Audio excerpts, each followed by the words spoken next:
السلام علیکم ورحمۃ اللہ۔ بہن، آپ کے جو سوال کا جواب جو ہے وہ یوٹیوب پہ ایک آلریڈی جو ہے وہ اپلوڈ ہو گئی ہوئی ہے۔ آپ یوٹیوب کے چینل کو چیک کیجئے PRC کا، وہاں پہ جوائنٹ فیملی سسٹم میں کیسے پڑھائی کر سکتے ہیں اس کے بارے میں اہم نکات بتائے گئے ہیں۔ اور دوسرا جو ہے حفظ کے ساتھ ہوم اسکولنگ کیسے کی جا سکتی ہے، یہ اہم ہے۔ حفظ کے ساتھ جو ہے وہ بچے آلریڈی بہت سارے تعلیم کے سکلز میں، لائف سکلز میں وہ ٹرین ہو رہے ہوتے ہیں۔ اس میں سب سے پہلے آپ کو بچے کی خود اعتمادی پر کام کرنا ہوگا۔ بچے کی 3 چیزیں اہم ہیں: خود اعتمادی پر کام کرنا، اس کے کمیونیکیشن اور اس کے لائف سکلز سکھانا۔ دوسری بات یہ ہے کہ اس کا جو ہے وہ لٹریری سکلز سکھانا، پڑھنا پڑھانا۔ پڑھنا پڑھانے کا مقصد کوئی کورس کمپلیٹ کرنا نہیں ہے، بلکہ بچے کے اندر پڑھنے کی لگن ہو، پڑھنے کو وہ انجوائے کرتا ہو، اور انجوائے اس وقت کرے گا جب وہ سمجھ کے پڑھے گا۔ اور اس کے لیے آپ کو پڑھ کے سنانا، اس کو کہانیاں، کتاب سے اس کی دوستی کرانی ہوئے گی۔ کتاب سے کیسے دوستی کرائی جائے، پڑھنے کا کیسے شوق پیدا کیا جائے، یہ پہلے بھی پوسٹ ہو چکی ہیں، اس کی بھی آڈیوز ہیں، وہ آپ سن لیں۔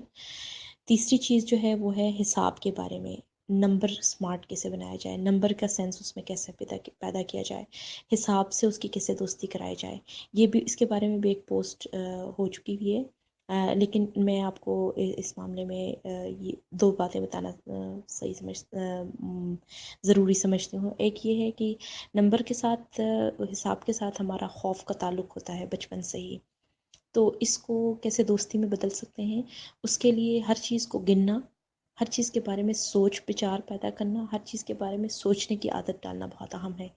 جہاں بھی نمبر لکھے ہوتے ہیں اس سے خوف کھانے کے بجائے، حساب کتاب سے خوف کھانے کے بجائے، ہم اس کو اس خوف کو دور کریں۔ اس خوف کو کیسے دور کر سکتے ہیں؟ بچے کو چھوٹے چھوٹے معاملات میں شامل کریں۔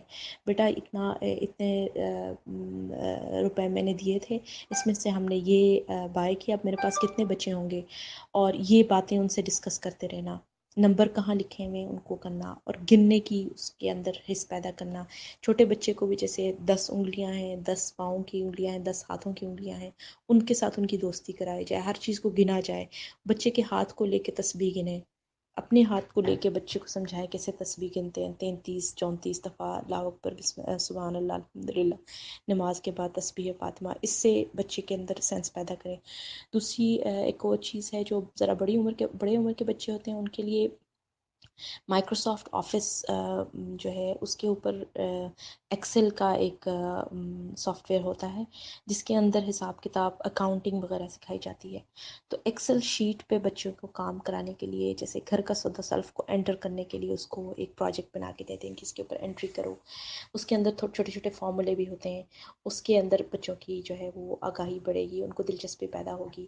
اور موبائل کے اوپر بھی کھانے کے چیزیں کہ آپ گروسری کرنے جاتے ہیں تو اس کی لسٹ بنوائیں بچوں سے، اس کی قیمتیں لکھوائیں، اور پھر مہینے کا خرچہ دیکھیں کتنا نکلتا ہے، اور اس طرح کی چیزوں سے ان کے اندر دلچسپی پیدا کریں حساب کے معاملے میں۔ حساب کا جو مین مقصد ہوتا ہے وہ ہوتا ہے بچوں کو پرابلم سالونگ سکھانا، بچوں کے کسی مسئلے کا حل سکھانا۔ اس کا اور حساب کی کتاب پوری کرنے میں زمین آسمان کا فرق ہے، کیونکہ مسائل کا ہمیں دنیا میں صبح شام واسطہ پڑتا ہے، تو اس لیے جو ہے وہ میتھس کے سکلز جو ہیں وہ بیسیکلی پرابلم سالونگ سکلز ہوتے ہیں۔ کوئی ہمیں مسئلہ درپیش آیا تو ہم اس کو کیسے سالو کر سکتے ہیں۔ تو پرابلم سالونگ کو گوگل کیجئے، اس کے بہت اسٹریٹجیز ہیں، ان کا مطالعہ کیجئے، خود کیجئے، اور بچوں کو بھی اس کے بارے میں کہانیاں سناتے رہیں۔ اور دوسرا جو ہے وہ حساب کے بارے میں بہت ساری کتابوں کی لسٹ میں نے شیئر کی تھی۔ کچھ کہانیوں کی کتابیں ہیں جو خاص طور پر حساب کو دلچسپ بنانے کے لیے لکھی گئی ہیں، انگریزی میں ہیں تقریباً ساری، لیکن کچھ اردو میں بھی ہیں۔ اردو میں بھی سرچ کیا جس میں زیادہ ہندسوں کا بیان ہوا ہو کسی کہانی میں، تو وہ بچوں کو سنائیں۔ تو اور یہاں سے دنیا کے گلوب کے اوپر مختلف ملکوں کے درمیان فاصلوں کو اچھا، اور اپنے گھر سے دوسرے گھر کے، اپنے رشتہ داروں کے گھر یا اسکول کے گھر، مسجد تک کے ڈسٹینس کو، اس طرح کی چیزوں کا ان کے اندر سینس پیدا کرنا ان کو میتھس میں کامیاب کرتا ہے۔ امید ہے آپ کو سوال کا جواب مل گیا ہوگا۔ ڈھیروں دعائیں۔ السلام علیکم ورحمۃ اللہ۔